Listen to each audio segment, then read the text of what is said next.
Welcome to No Room for Phonies, episode 82. Downtown Bike Hounds. So the big quote is, creativity flourishes when we have a sense of safety and self-acceptance. To know what you prefer instead of humbly saying amen to what the world tells you you ought to prefer is to have kept your soul alive. And that's by Robert Louis Stevenson. I didn't know that. Well, I just remember him from Treasure Island, so I didn't know. Yeah. Very cool. I like that. We need to try things out and see what happens, and we don't have to change all our beliefs. We just need to examine them by opening our minds. And this kind of made me think of like trying something new, like cycling, or and creativity comes in all kinds of forms. Doesn't have to be art. Exactly. So we had a great time at the Downtown Bike Hounds with Will, the manager there, and his passion and knowledge were really evident. The store. The store is comfortable and fun, and they have so many great bikes. So from an entrepreneurial aspect of tips for entrepreneurs to understanding bikes and lots in between, this podcast is a real window into the world of the small-scale bike store and repair shop.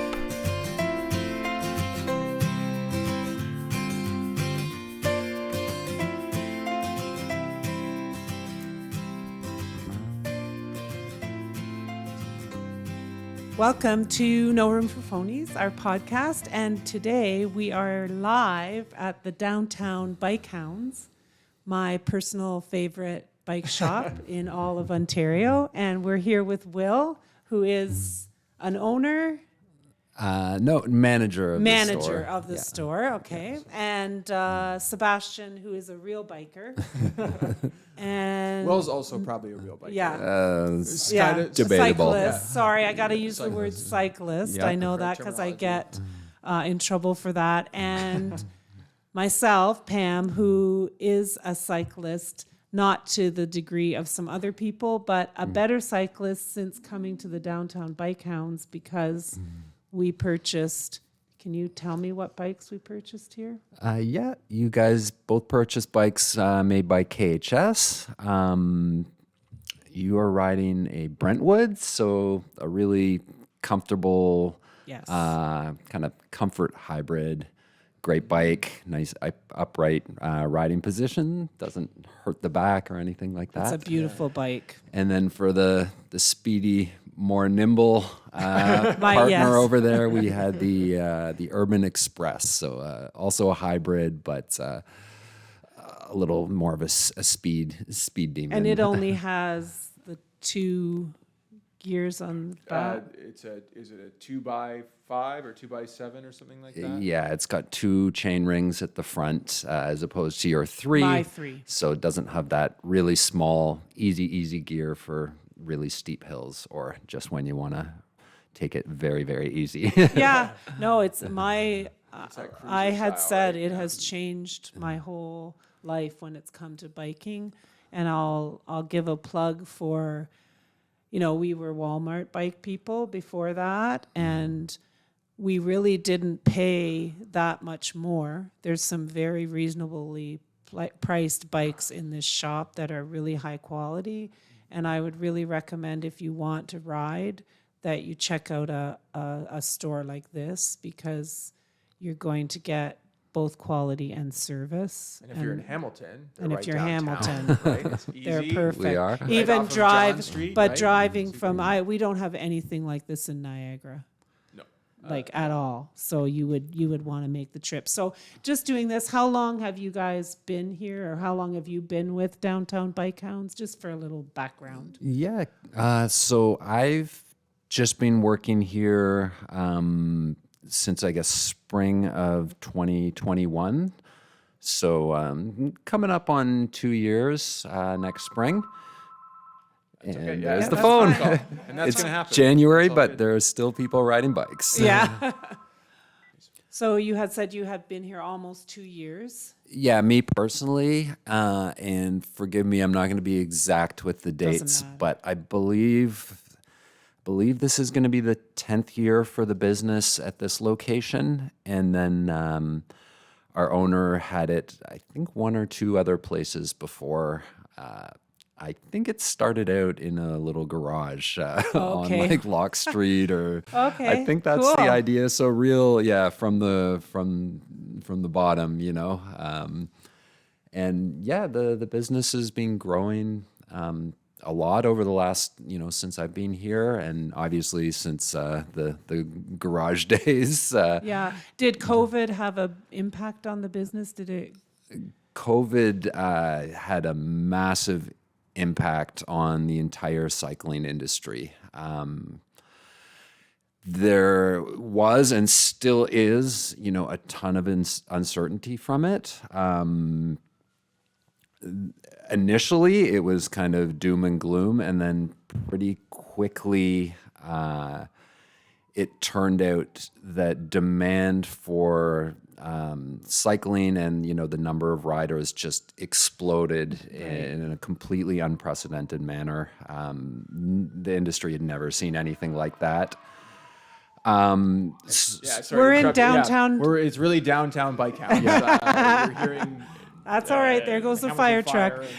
We have a fire station right just next down- door. down yeah. the street from you guys. Yeah, that's So- good. That's going to be a thing. That's okay. Yeah. So then you probably then had difficulty getting inventory for people. Was that ever an issue for you guys? Oh yeah, and it still is. This the last couple months have been much better, but it kind of, well, it was a bike boom. Basically, almost every shop that I know of sold all their inventory as far as new bikes. Distributors sold out all their inventory as far as new bikes. Manufacturers could not keep up with the demand. And most parts were in the same boat. So it, you know, got to the point where just basic essential repair parts that we've always taken for granted were really, really difficult and sometimes impossible to source, which it was really challenging. It was would take a lot longer for us, just normal things like trying to find some of these parts. You know, we'd have to search through, you know, 15 distributors, and often telling people wait times were, you know, months, if not years, for, you know, if they had a very specific part that they needed.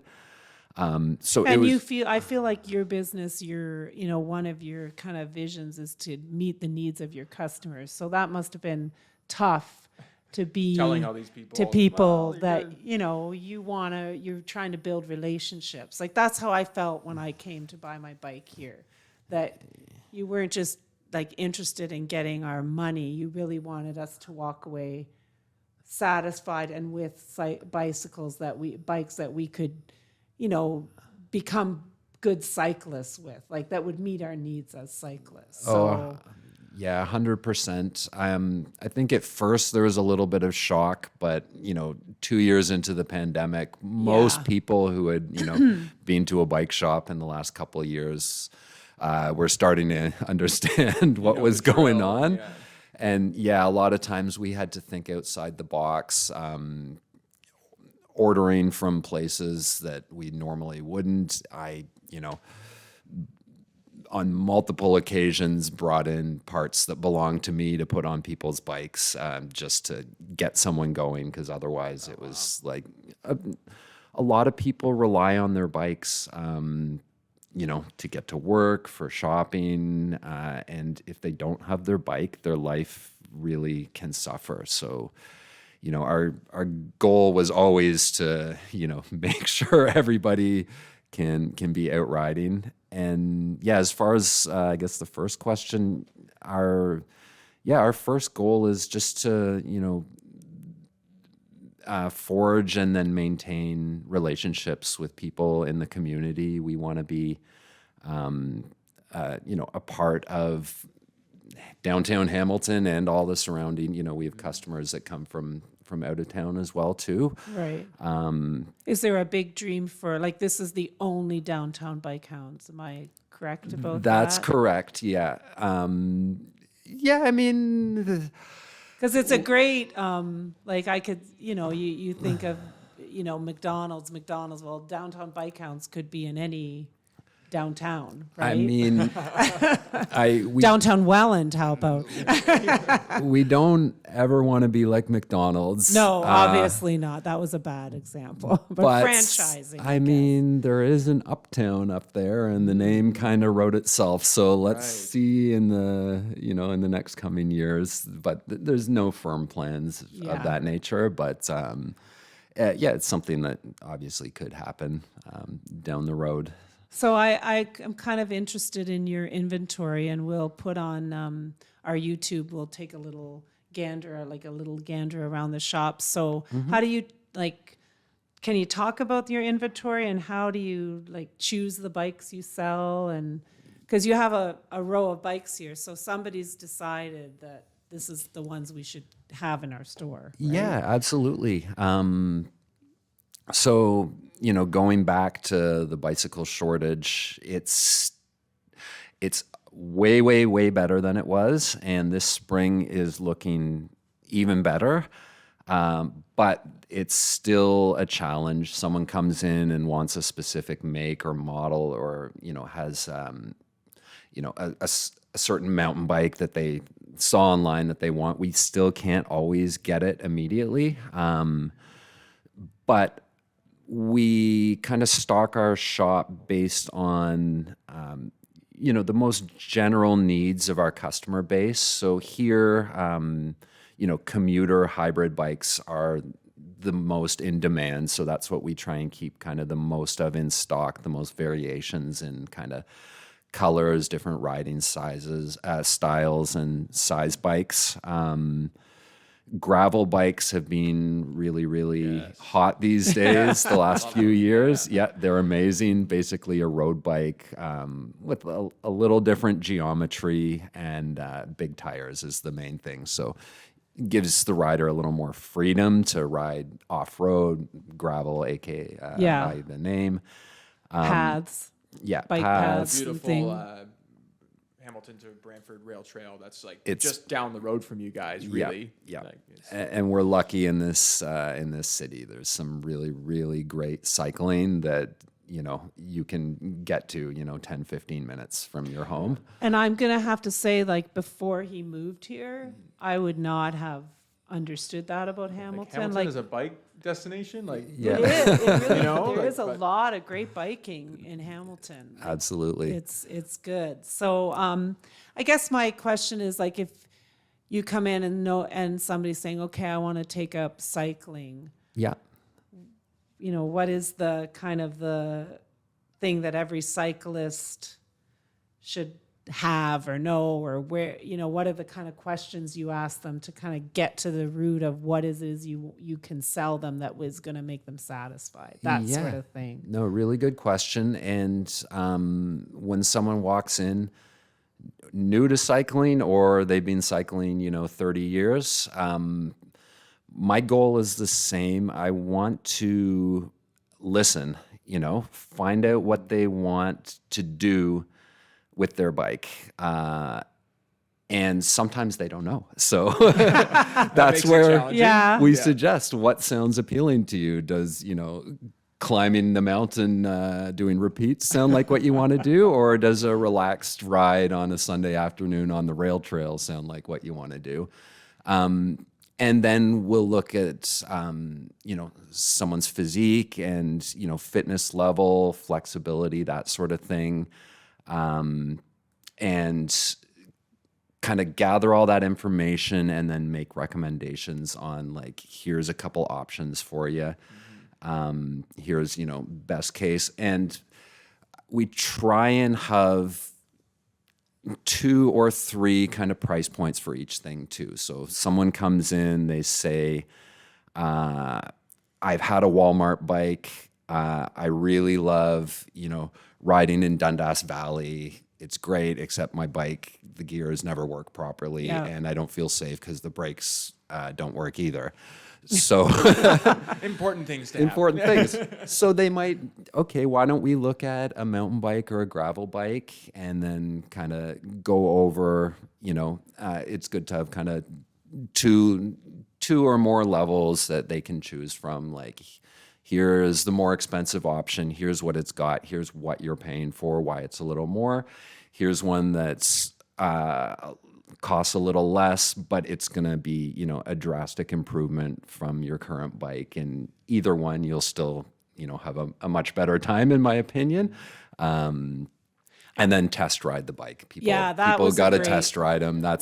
I can talk We were all very day. surprised because you know what? I've been in other bike shops and they seem so high end that they're out of reach for me. Yeah. Because I just feel like, oh, I better get out of here because nothing's under $1,500 and this is not for me. And I think one of the things that I found when I came in, the one thing that you told me, I don't know, I think it was you that sold us the bikes. Well, the one thing that you said is before you shift gears, take that hesitation. And I never heard, I've never heard that ever. And I do that all the time now because it's better for your bike, right? It's better, and it'll just shift a little smoother if you just ease up with each shift.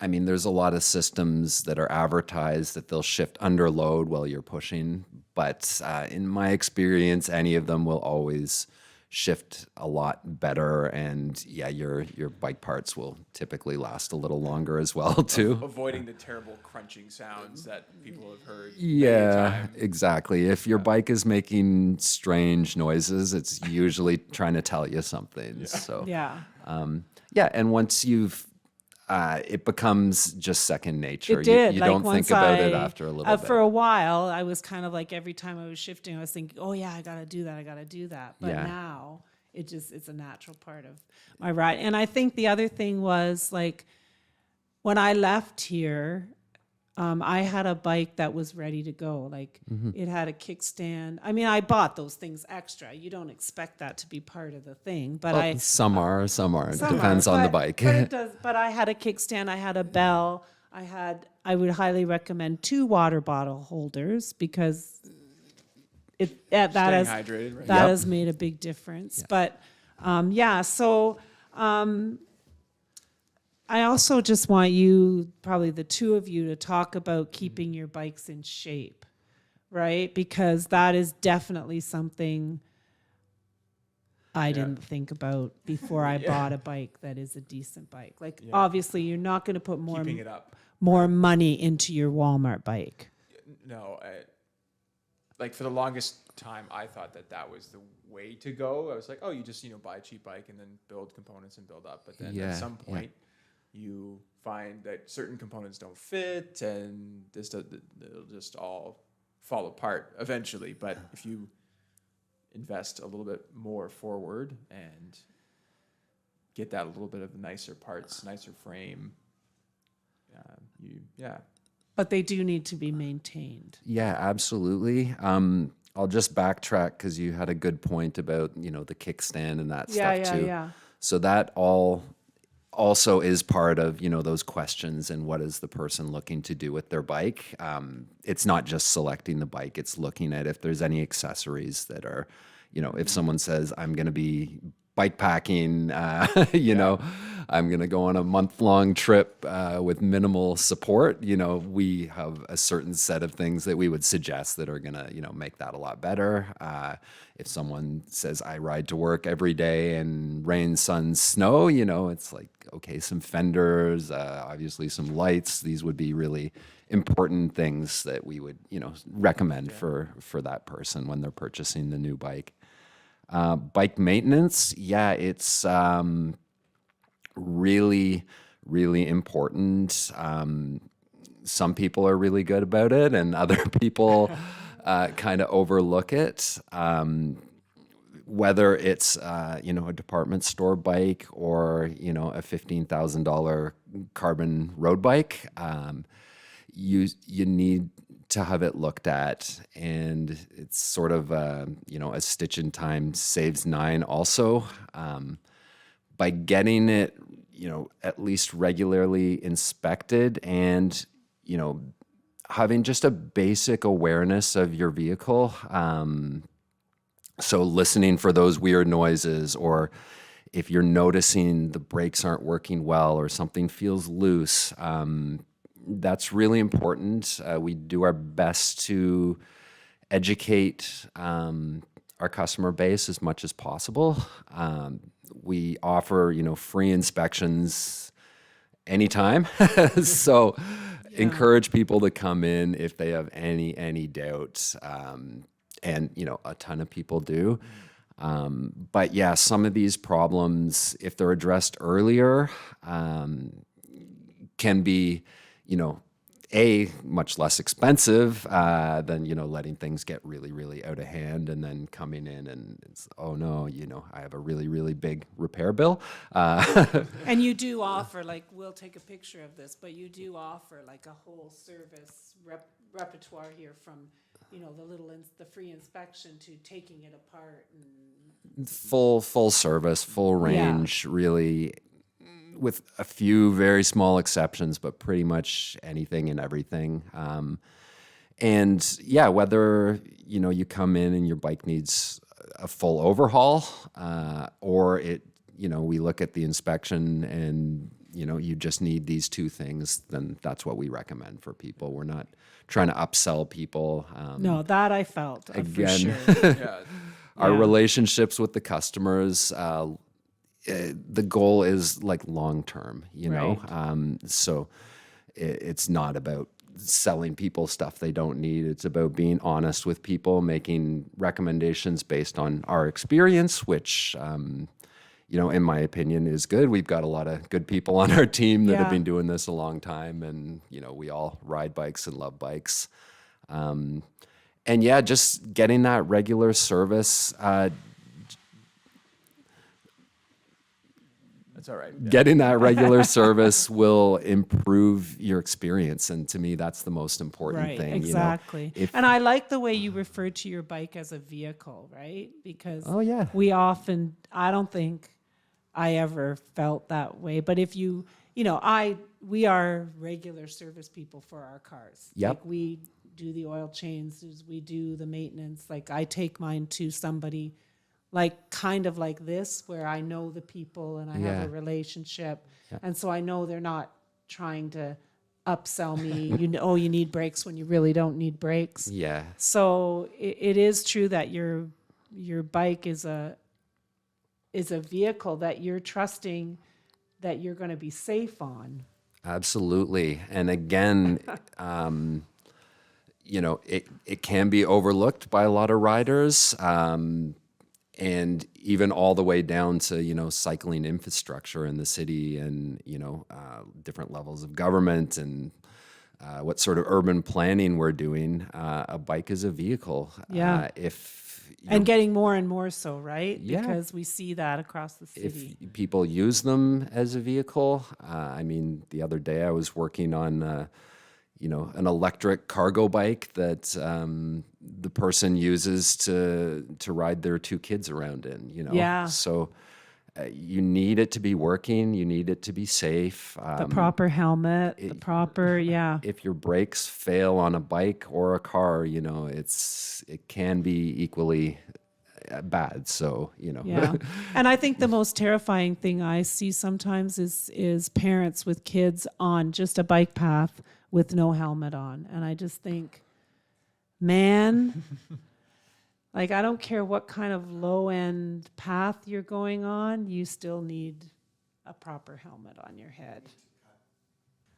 Yeah, so I'm a safety girl, so I get really sad when I see parents with kids, right, and the parents have no helmets on, and that's just me adding my 2 cents there. Yeah, personally, I would agree with you. It's not my place professionally to judge people, not. But certainly we recommend a helmet for any and all riders. And, you know, if someone's going on a test ride, we always try and offer, if we see they don't have a helmet, hey, would you like to borrow a helmet? Yes. And sometimes that just kind of puts it in their mind that, Yeah. oh, I should get a helmet. Yeah. And it's like, I think you should. You know, Yeah, no. if you choose not to, you know, I can respect that. But it's definitely our recommendation 100% of the time. And lights, day and night. Oh, yeah. Yeah. Yep. We're- Anything that can make You your more riding visible. safer, we are 100% behind that. So Well, and I mean, I know we've all had close calls as cyclists, right? And I guess that's my segue into like, I want you to talk about yourself a little bit as a cyclist. Like, is everybody that works here a cyclist in some form or another? yes. Yes. Yes. Yeah. I have worked with people in the past that, you know, rarely rode bikes, you know, depending on, you know, one person, it was an injury and they were actually, you know, a very Right. serious cyclist. Other people just not into it. But yeah, currently everybody who works here is definitely, I'm probably the least serious of our entire staff. So. Okay, and I'm just interested from a personal standpoint. Like, do people have some kind of training? Like, is there a place that you go to get training on how to fix bikes, or what? Great question. It's a shockingly kind of underrepresented kind of industry in terms Niagara of College better get on that. available That's why you training. work for- There are a few. I went to, it's called the BAM program, Bicycle Assembly and Maintenance, and that's how I got into this industry. So I'm extremely, you know, grateful to this day to Darren Duke, who ran that, and Gary Duke, his brother, who owned the shop that I worked for quite a number of years. Yeah, so there's a few of them, but you know, it's a trade, and it's an important trade as well. Yeah. Whereas you see a lot of shops are, you know, forced to train people. Often it'll be, you know, kind of lower wage positions, and in Canada, we have, you know, it's a seasonal industry.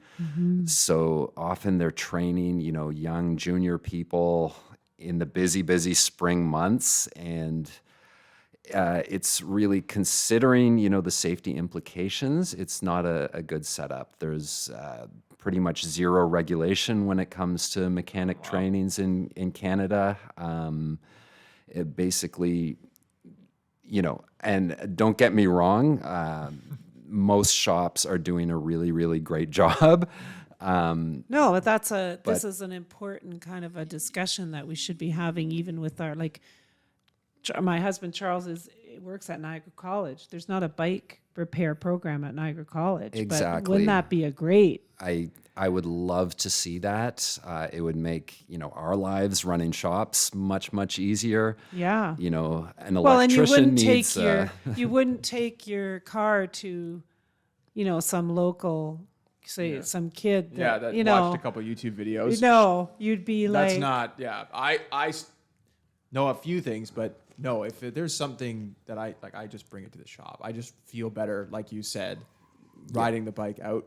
You just feel more comfortable, safer. yes. And your mother feels know. more comfortable Yeah, that knowing helps that it's too. in good Yeah. shape. Like, all the mothers of the world want this to happen. Send you- yeah. Yeah, that's a really interesting, because when I was Mm-hmm. coming here today, I was thinking, well, I wonder if there's some course. I've never heard of a course somewhere. The but- BAM course. Yeah. That's I've never heard of that before. Yeah. Yeah. that's- There's two that I know of in Ontario, and then there's some, you know, smaller like community outreach things. But as far as, you know, training, I'd say probably 95% at least happens in a shop, which on the flip side is the best way to learn. Yes. Bikes, there are so many variations over the years of, you know, different systems that have been introduced, that it's really difficult to learn them all without having them in front of you, and just, you know, running into this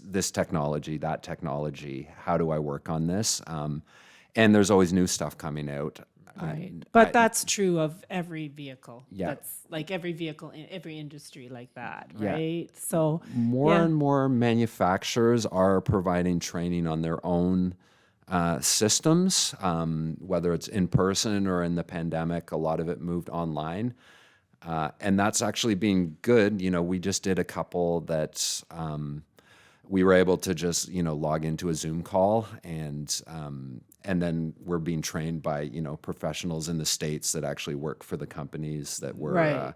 Yeah. you know, doing the training with. Whereas it used to be more, you would go to like a workshop at, you know, a hotel near the airport, and it's just harder. You've got to get out there. Yeah, and, no. you know, I schedule. mean, that's one thing the pandemic did do for us. We get a lot of stuff online. Yeah, so that is a lot easier. That's right? really good, but that's usually more for experienced people that have been in the industry and then looking at, you know. But for some typically- kid in, you know, in high school, and you say, "Hey, you can take this 2-year," yeah, you know, I would love to see it. yeah, that'd be Or amazing. See more. Yeah.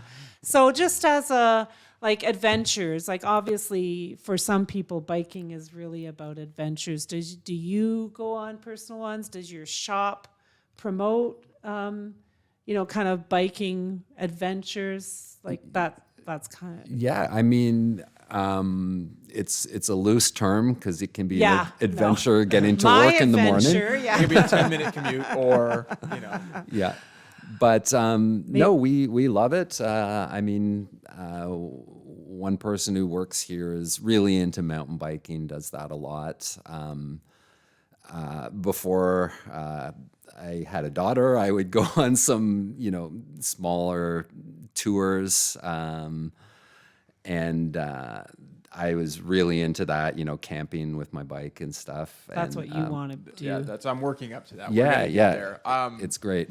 Not to sidetrack your story, but I think you mentioned when I was last in the shop, like a month ago ish. Yeah. You guys said that there was a possibility of doing like a bike packing training course thing, or like you were gonna do a trip with a bunch of customers that were interested in getting started in it. Was that a thing that was? It's sort of a loose idea. Yeah. My colleague Matt was the one that I would think gave birth to that idea, because they're also really into bike packing as well, and did an Ontario one last summer, the butter tart, I think 700. I think it's called 700, but a great route that's easily accessible from Hamilton.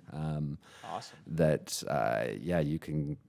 Okay, the one I want is when you bike through the day, but you end up at a nice like hotel or inn. No. I would design because Instead I'm of not sleeping on the sleeping. I'm ground, not sleeping in a tent, and I want to go to a nice. I would naturally call myself a destination biker, so I like the idea of biking. Like we sometimes bike from our place to this nice little cafe for breakfast, and it has an outdoor patio. We can lock our bikes and sit outside, and we don't have to worry about someone stealing them or whatever. So that's if you're going for that, if you're planning one, that's the kind I'm looking for. Him on the other hand. No, but that's tons and tons of people do that too. Yeah. I think credit card touring is the loose term for it. But it's great. A, you can have a shower and a soft bed to sleep on. B, you don't have to carry tent, cooking supplies, that sort of thing.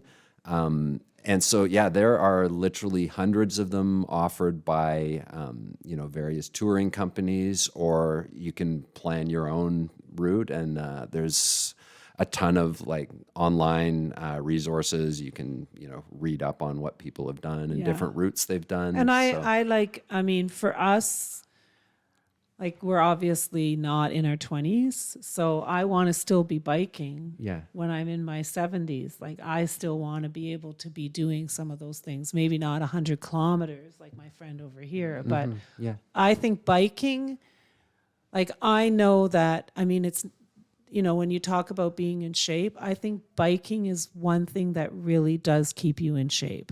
I can confirm that. I've got customers in their 70s, 80s that ride their bikes every day. And yeah, it might not be, 100K at 40 kilometers an hour, but they get out there and do it for, half an hour every day. And they are just doing so much better physically than, a lot of other people, in that age bracket. So, because it moves parts of your body like your hips and things that help you with climbing stairs and balance. Like I think balance is one of the biggest things on a bike, obviously. Like when our kids were little, it was the training wheels era, but now they have these balance bikes, right? Yeah. And kids just go like Crazy little fast. 2-year-olds, and they're very balanced on them. Like it's great for kids. But anyway, so I mean, so I as a we're winding down, but what would you say your greatest cycling adventure has been of your life? Have you had a greatest cycling adventure, or is it still to come? It would be like a bike packing tour I did in Southern California a couple of years ago. Just beautiful landscape, a lot of climbing, and went from, down at sea level, 30 degrees to, sub-freezing overnight in the mountains, and some incredible descents, and just beautiful, beautiful scenery. That would be my greatest to date, but more to come, right? More to come. Yeah. All right, so I've got 2 let's leave it here questions that I've been asking everybody. I know you've had a chance to see them. So what is your pet peeve? Related to cycling? Can be, yeah. I'd say drivers making quick right turns without signaling and not checking their mirror for cyclists. Yeah. That's a good one. That's an easy one. Happens a lot. Because I think we've probably, as cyclists, we've all been in that position. Yeah. And Slow down. Luckily, or we see it coming and we can slow down. The ahead of time, but you're cyclist like, is looking more than the driver. If you right? signal, it's all good. I know you're turning, and I will, adjust respect accordingly. But if you don't, it makes it really hard for the cyclist. There's not really it's a no-win situation for us. And I'm operating when I cycle, I'm operating as a vehicle, right? Like I'm respecting the traffic and where I'm supposed to be and everything. So it's very disheartening, right, to have that. And it's scary. Yeah, and that's, just a side note, that's why one of the main reasons I recommend lights in the daytime too. Mm-hmm.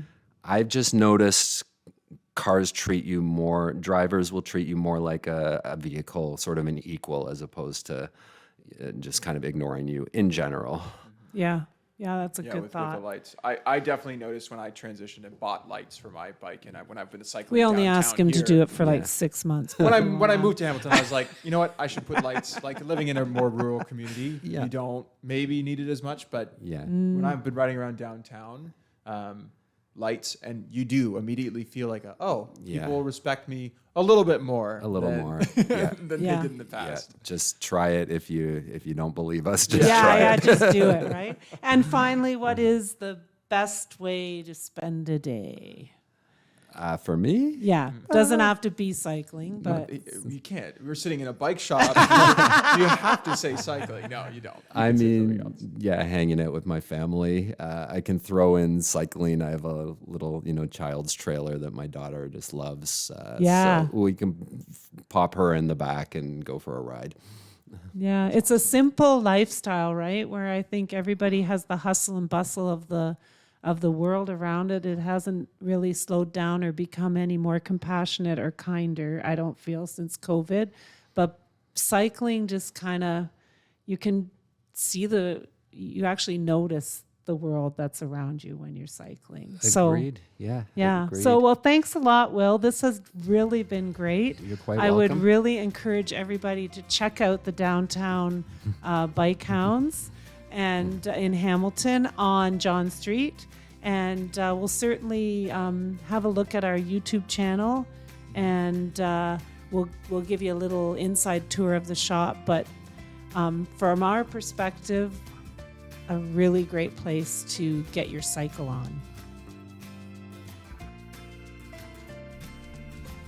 So thanks for joining us on No Room for Phonies, episode 82.